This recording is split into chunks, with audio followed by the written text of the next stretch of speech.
Hello everyone, this is Remlace from 40k Theories, and welcome to this new episode of 40k Lore for Newcomers. For this episode, we will be taking a brief look at the insidious Genestealer Cults. As always, this is a brief overview for certain events, and as such, they will have in-depth videos dedicated to them within the future. So without further ado, let's begin. He who allows the alien to live shares in the crime of its existence. Genestealer cults are one of the infiltration methods utilized by the hive fleets of the Tyrannid race. These cults are effectively hidden societies found throughout the populace of many races, including Orcs and Eldari, but are most commonly found within the Imperium of Man.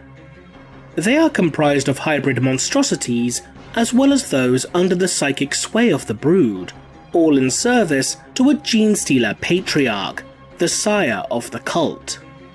Genestealer cults start small and inconspicuous, slowly building their power base over the course of several generations, with each generation of hybrid creatures growing more and more like their host species, until they are almost indistinguishable save for a heavy bone structure and baldness.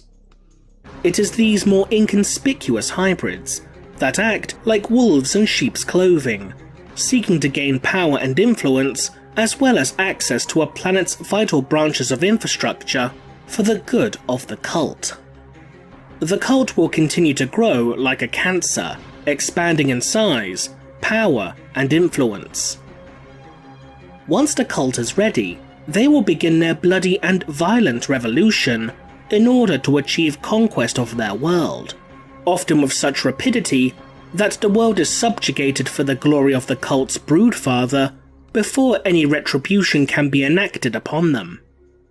Even if they do not overthrow their host world, the cult will often time its uprising to coincide with an oncoming hive fleet, throwing the defenders into disarray and making them a much easier target for the Tyrannids to consume. You ask why we must cleanse the Xenos. I will tell you. The filth of the alien and the witch must be exterminated to preserve the purity of the human race, lest we degenerate into abomination. A Genestealer cult starts with often just a single Genestealer, a Tyrannid bioform that displays a cunning intelligence as well as terrifying brute strength.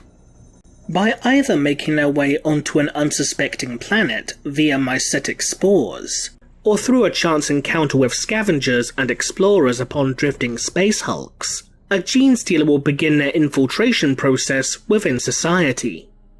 To do this, they will use their hypnotic gaze to mesmerize their first target for infection, before using an ovipositor organ within their tongue to implant some of their own genetic material into the unsuspecting victim. This viral material will either gestate within the host body, or drive those infected with the compulsion to mate.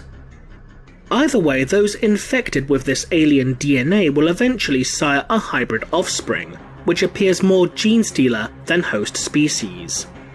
Over time, the infection will be spread to more and more victims, who will come under the sway of the Genestealer, which will then slowly begin its evolution into a Patriarch, who becomes psychically linked to all members of the cult, who in turn begin to worship the creature as a paternal figure or even as a god. This psychic web connecting the cult's members to one another is known as the Brood Mind. As the cult grows in power, and the Patriarch continues its evolution, it will grow larger, and its own psychic potency will increase exponentially. Each generation of hybrid sired will begin to look more and more like the host species, until they reach their 4th generation. Those poor souls who had become infected by the Genestealer's viral infection, or who are genetic relatives of the hybrids, will also form part of the cult. These individuals are known as brood brothers. As each generation of hybrids becomes less and less distinguishable from the host species, these hybrids will be sent out by the cult to expand their influence within society, in order to prepare for the eventual cult uprising, granting them access to tanks and artillery such as the Leman Russ battle tank or the Sentinel combat walker. This slow and insidious acquisition of control and power can take many long years to achieve, and the cult will often be extremely careful and subtle in doing so.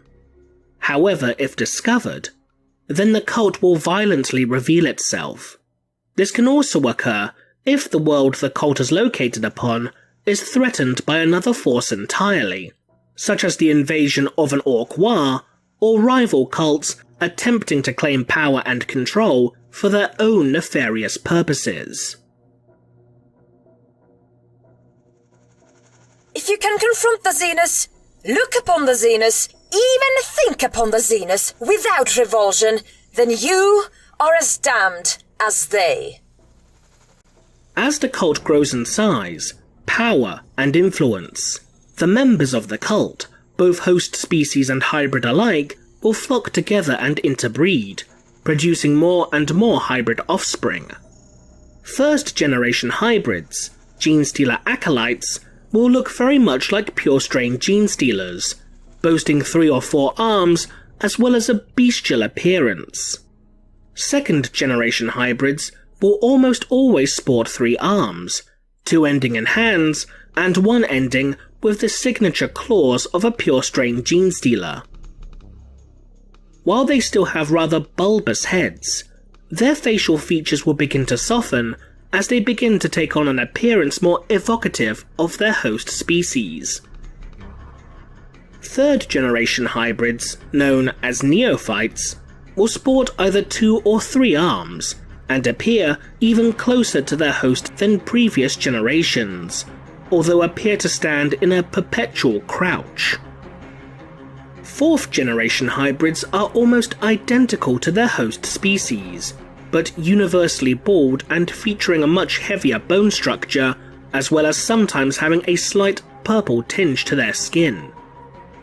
It is these particular hybrids who will be sent to infiltrate much of their world's government, military and religious institutions to pave the way for the cult's uprising.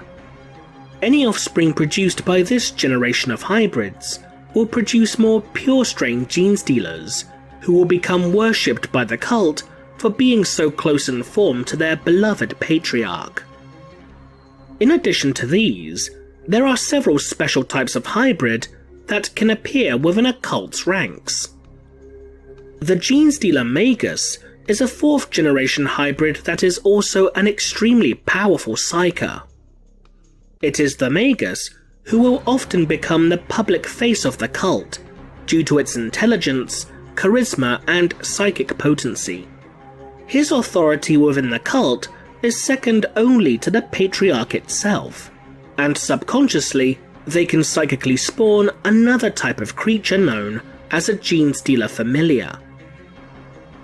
The Genestealer Primus can emerge as a 3rd or 4th generation hybrid, and is an exceptionally cunning and brutishly powerful figure.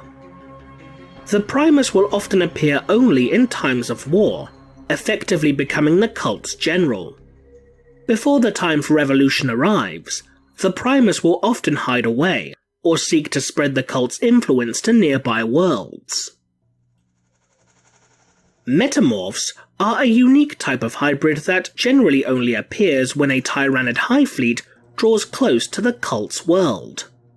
By the very will of the hive mind itself, these hybrids will begin to spontaneously develop bioweapon mutations similar to those found within other organisms of the hive fleets, such as crushing claws, scything talons, feeder tentacles, and lash whips.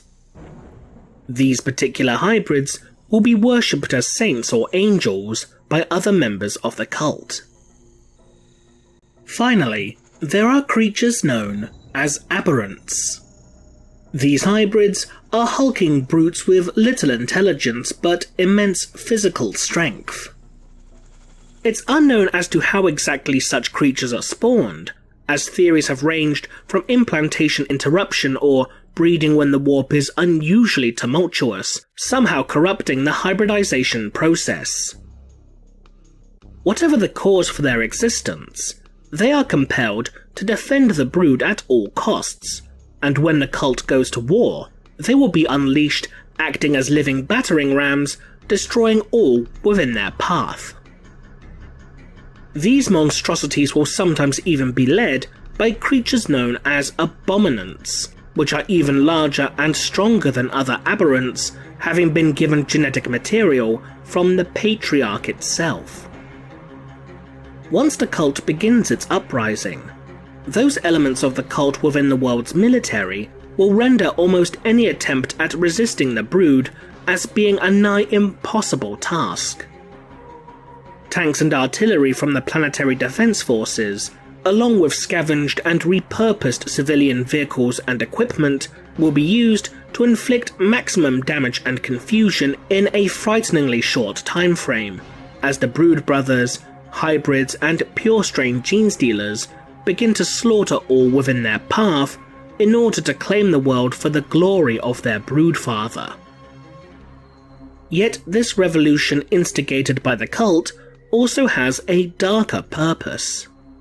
As the cult begins its insurgency, the Patriarch will begin to subconsciously emit a psychic beacon in order to alert the hive fleets of the Tyrannid race to fresh feeding grounds, which, thanks to the actions of the cult, will be unable to defend itself from the coming swarm.